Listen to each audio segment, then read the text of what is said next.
Sit back, relax and enjoy listening.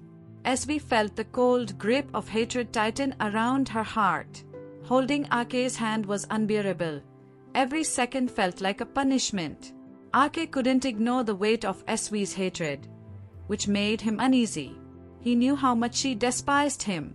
The priest's voice rang out, breaking through his thoughts. Do you, Ake, take Esvi to be your lawfully wedded wife, to stand by her side in sickness and in health, in good times and in bad?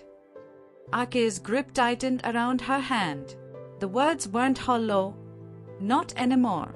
There was more behind them now, something deeper that he couldn't quite place. His heart spoke before his mind fully processed what was happening.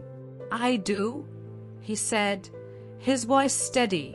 But Esvi's heart sunk. His words deepened her hatred. Everything about this moment felt like a prison. Then it was her turn. The priest looked at her, smiling warmly. Do you, Esvi, take Ake to be your lawfully wedded husband, to stand by his side in sickness and in health, in good times and in bad? The room fell silent again. Everyone leaned forward, waiting for her to speak. The air was thick with anticipation, as if the whole world held its breath. Esvi's lips parted, but nothing came out. Her throat tightened, her mind spinning as the weight of the situation pressed down on her. She couldn't do it. Not for him. Her chest ached with the hatred she felt for Ake. The man who stood before her had become her enemy. She was about to bind herself to him, and the mere thought made her feel sick. Her hand trembled slightly.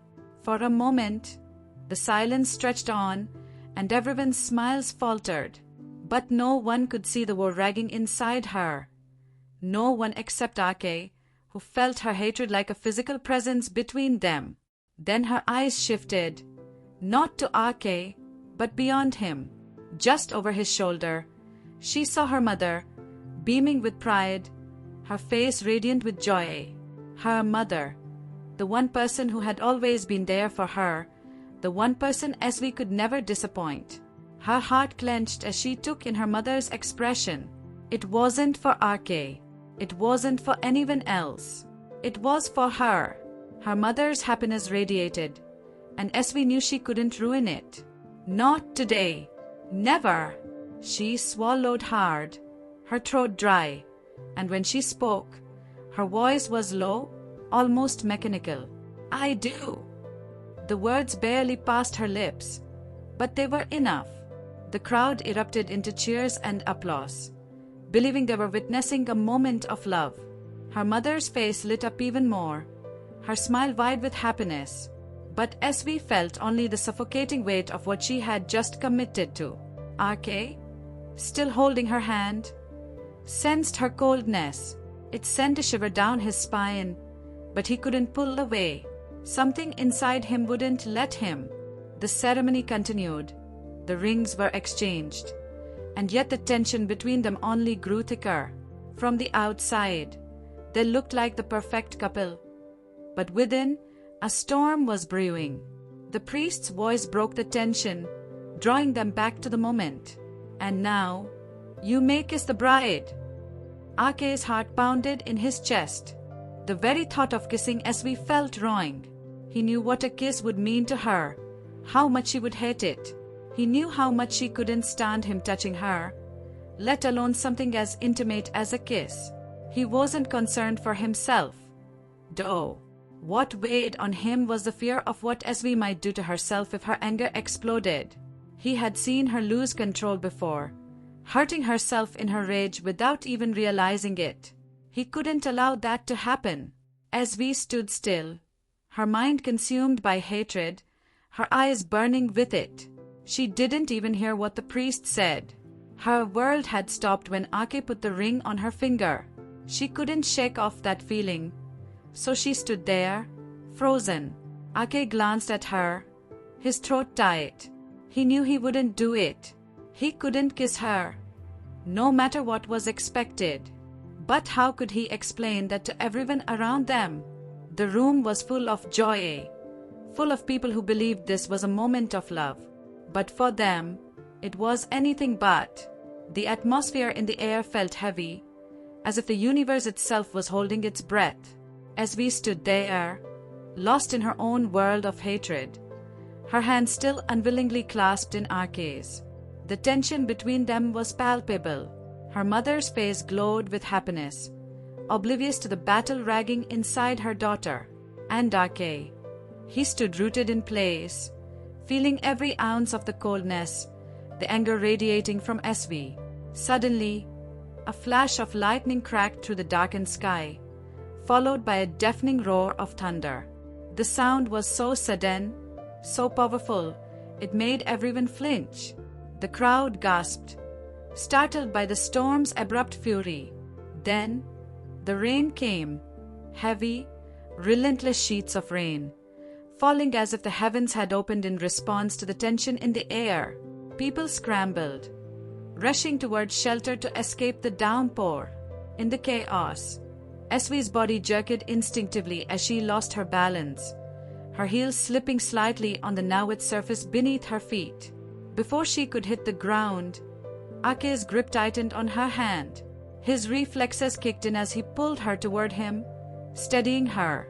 Seeing Ake holding her so close, his arms wrapped around her, made Esvi's blood boil. Her eyes burned with disbelief. How dare he? Her mind raced, consumed by rage.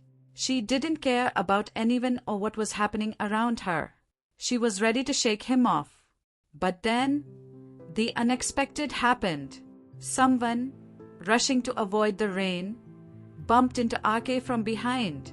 The impact forced him to stumble forward, and before he could react, his face came dangerously close to Esvi's. Their lips brushed, just for a brief second, so quick, so unexpected, it barely registered in the whirlwind around them. In that moment, everything seemed to freeze. Esvi's eyes squeezed shut as the chaos around them intensified. The rain fell in heavy, punishing sheets, making it impossible for her to open her eyes. Ake, however, was acutely aware of the storm raging around them. His heart raced with a protective instinct he couldn't fully understand, a fierce desire to shield her from everything. From the rain, from her own vulnerability, from the chaotic world outside. He held her tightly, his arms forming a barrier against the tempest. As if he would do anything to protect her. He didn't understand what was happening to him, but he didn't even question this time, completely drowned by his heart. It was a sensation unlike any he had ever experienced. It was as if time itself had stopped, and nothing mattered except her safety. It was a fleeting moment, but it felt like an eternity. Ake didn't move, didn't speak. His eyes were locked on Esvi's face, taking in every detail as though he was seeing her for the first time. The anger, the hatred that normally radiated from her seemed to have vanished, hidden behind the closed lids and the vulnerability of being held in his arms. Ake instinctively placed his hand over her eyes. Suddenly, as the rain stopped pouring onto her, Esvi opened her eyes.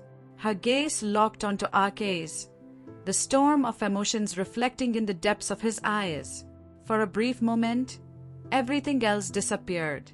The rain, the people seeking shelter, the Nez, and it was just the two of them, suspended in time. Unbeknownst to them, the guests beneath the shelter had turned into an audience, captivated by the scene unfolding before them. Among them was Esvi's mother, who couldn't help but shed tears of joy and relief. In her heart, she felt a sense of satisfaction, knowing she had chosen the right man for her daughter, a man who instinctively sought to protect her, even amid chaos.